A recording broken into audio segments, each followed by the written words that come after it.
Big pass 9 தமிழுடைய winner யார் அப்படிங்கிற ஒரு ஷாக்கிங் வீடியோ கொஞ்சம் பார்க்குறவங்க எல்லாருக்குமே பயங்கரமான ஷாக்காக இருக்கும். என்னங்க சொல்கிறீங்க, இவங்க வின்னரா அப்படிங்கிற மாதிரிலாம் கொஞ்சம் ஷாக்காக இருக்கும்.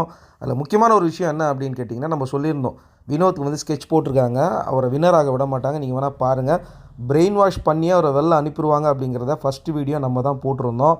அதுக்கப்புறமா நிறைய பேர் சோஷியல் மீடியாவில் சொல்லிக்கிட்டு இருந்தாங்க, அதெல்லாம் கிடையாதுங்க, வினோத் போக மாட்டார்னு. ஆனால் ஃபைனலாக வினோத் போயிட்டார். நிறைய பேர் மெசேஜ் பண்ணியிருந்தீங்க, உங்களுக்கு எப்படி தெரியும் வினோத்தை வெளில அனுப்ப போகிறாங்க அப்படிங்கிறத. சீசன் 1லேருந்தே நம்ம வந்து அப்டேட் பண்ணிக்கிட்டு இருக்கோம். அதே இது சீசன் 1 பொறுத்த வரைக்கும் எல்லாருமே யாரை முடிவு பண்ணாங்கன்னா, ஸ்னேகன் தான் வின்னர் அப்படிங்கிறத எல்லாத்துலேயும் போட்டாங்க. எல்லா சேனல்ஸ்லேருந்து எல்லா இடத்துலையும் வந்துச்சு. ஆனால் நம்ம என்ன போட்டோம் அப்படின்னா, ஸ்னேகன் வின் பண்ண மாட்டார், வின் பண்ண வாய்ப்பு கிடையாது, ஸ்னேகன் வின் பண்ணால் அவங்களுக்கு எந்த யூஸும் கிடையாது. யாருக்கு யூஸ் கிடையாது? நடத்துகிறவங்களுக்கு எந்த யூஸும் கிடையாது. ஸ்னேகனை வச்சு உங்களால் ப்ரோக்ராம் பண்ண முடியாது, இன்னும் ஆட்ஸ் பண்ண முடியாது. பேக் டு பேக் அவர் மேலே யாரெல்லாம் இன்வெஸ்ட் பண்ணியிருக்காங்களோ அவங்களுக்கெல்லாம் வந்து பார்த்திங்கன்னா எந்த யூஸும் கிடையாது. ஸோ அதனால் வந்து பார்த்திங்கன்னா ஸ்னேகன் வின் பண்ண மாட்டார். நம்ம வீடியோ போட்ட உடனேயே அவ்வளோ எதிர்ப்பு, அவ்வளோ டிஸ்லைக்கு. நீங்கள் வந்து ஸ்னேகனுக்கு வந்து எதிரானவர் அது இதுன்னு அதெல்லாம் கிடையாதுயா, உண்மை அதையா, ஸ்னேகனை வின் பண்ண வைக்க மாட்டாங்க. ஏன்னா அந்த டைமில் வந்து பார்த்திங்கன்னா வின் பண்ண ஆரவுக்கு வந்து பயங்கரமான எதிர்ப்பு இருந்தது. யார் சைட்லேருந்து அப்படின்னு பார்த்தீங்கன்னா, உங்களுக்கு தெரியும், ஓவியாவை வந்து அவர் வந்து சீட் பண்ணிட்டாரு, அதனால் சொல்லிட்டு வந்து பார்த்திங்கன்னா அவருக்கு எதிராகவே நிறைய பேர் ஓட் பண்ணாங்க, அவர் ஜெயிக்கவே கூடாது, இதுக்காகவே அவர் ஜெயிக்கக்கூடாது அப்படின்னு. ஆனால் நம்ம என்ன போட்டோம்னா, ஈவினிங் ஒரு 5 மணி இருக்கும்னு நினைக்கிறேன், அப்போ ஷோ ஸ்டார்ட் ஆனப்போ ஆரவ் வின்னர்னு போட்டு விட்டோம். ஆரவ் வின்னர் போட்டு விட்டா அடுத்த நிமிஷமே பற்றி எரிஞ்சுது. அது எப்படி நீங்கள் ஆரவ் வின்னர்னு போடலாம்?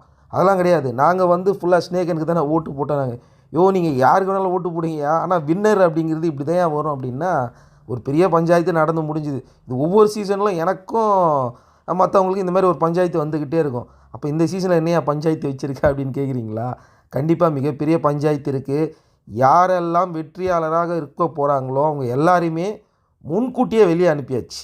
ஒரு காமன் மேன் வின் பண்ணால் அதுக்கு வந்து நம்மளுக்கு ரொம்ப ஹாப்பியாக இருக்கும். அவங்க மேலே எந்த பிராண்டும் இல்லாமல் நார்மலாக உள்ளே வந்து. ஆனால் ஆல்ரெடி வந்து பார்த்திங்கன்னா இவங்க நல்லா தெரியும், இவங்க வந்து பார்த்திங்கன்னா மீடியாவில் ஓரளவுக்கு நல்லா தெரிஞ்சவங்க, சினிமாவுக்கு போயிருக்கிறாங்க, இவங்க நல்லா வெல் செட்டில் பீப்புள்ஸு.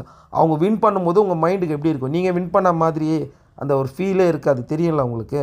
ஒன்றுமே இல்லாமல் ரொம்ப கஷ்டமான ஃபேமிலியிலேருந்து வந்து ஒருத்தன் வின் பண்ணால் மட்டும்தான் அந்த ஹாப்பினஸ்ஸை கொடுக்கும். ஆனால் சமீப காலமாகவே அந்த ஹாப்பினஸ்ஸை வந்து இவங்க கொடுக்குறதே கிடையாது அப்படிங்கிறத நீங்களே பார்த்துருப்பீங்க.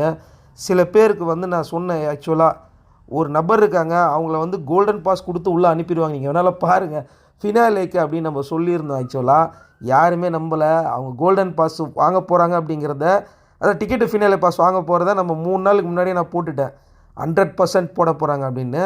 ஏன்னா உள்ளே அவங்கள அக்செப்ட் பண்ணதுக்கு காரணம் என்ன அப்படிங்கிறதுனா, அவங்களுக்கு எவ்வளோ ஸ்பான்சர்ஷிப் இருக்குது உங்களுக்கு தெரியுமா? பயங்கரமான ஸ்பான்சர்ஷிப் இருக்குது. அந்த ஸ்பான்சர்ஷிப்லாம் அவங்களை விட்டு கொடுப்பாங்களா? ஸோ அப்படி இருக்கும்போது தான் எல்லோரும் சேர்த்து அனுப்பி வைக்கப்பட்டது தான் ஃபினாலேக்கு. உள்ளே இருக்கிறவங்களுக்கெல்லாம் பயங்கரமான கோவம் இருந்தது ஆக்சுவலாக. பட் இதெல்லாம் வந்து விஜய் சேதுபதி கேட்பாரா? கேட்கவே மாட்டார். அவர் பாட்டு வருவார், ஹாட்டின்னு விட்டார், போயிடுவார், அவ்வளோதான். மற்றபடி அவருக்கு தெரிஞ்சு போச்சு ஓரளவுக்கு, இவங்க இப்படி தான் பண்ணுவாங்க, இவங்ககிட்ட என்னத்த பண்ணுறது அப்படிங்கிற மாதிரி. சரி, ஓகே, இப்போ நம்ம ஃபினாலே வின்னர் யார் அப்படின்னு சொல்லி பார்க்கும்போது இங்கே நிறைய பேர் போட்டுட்ருந்தாங்க, நீங்கள் சபரி தாங்க வின் பண்ணார் அப்படிங்கிற மாதிரிலாம் நிறைய பேர் போட்டுட்ருந்தாங்க. சபரி வந்து பார்த்திங்கன்னா உள்ளே நிறைய ஹார்ட் ஒர்க் பண்ணார்னு. உள்ளே வந்து ஒரு பொண்ணு கேட்குது, நான் எந்த ஹார்ட் ஒர்க்கும் பண்ணல, நான் எந்த கேமும் ப்ளே பண்ணல, எதுக்காக என்னை உள்ளே வச்சுருக்காங்கன்னே தெரியலன்னு அந்த பொண்ணே கேட்குது. அதே பொண்ணை யாருமே ஓட்டு போடலை அப்படிங்கிறத நம்மக்கிட்ட சொன்னாங்க. அவங்கள சேஃபாக ஃபினாலே கூட்டு வந்தப்போவே இவங்க மேலே ஒரு கோவம் வந்துருச்சு. சரி, இது ஒரு பக்கம் இருக்கட்டும். இப்போது இவ்வளோ நேரம் இந்த வீடியோ பார்த்துட்டு இருந்தீங்களா, இந்த வீடியோவில் வந்து ஃபினாலேக்கு போனவங்களுடைய ஃபோட்டோஸ் எல்லாமே வந்திருக்கும். ஆனால் ஒருத்தருடைய ஃபோட்டோ மட்டும் மிஸ் ஆகிடுச்சே, என்னவா இருக்கும்? ஒருவேளை அவங்க தான் வின்னராக இருப்பாங்களோ? அதனால தான் அந்த ஃபோட்டோவை நான் இதில் போடாமல் மிஸ் பண்ணிட்டேனோ? யாருன்னு பார்த்துட்டு கமெண்ட் பண்ணுங்கள்.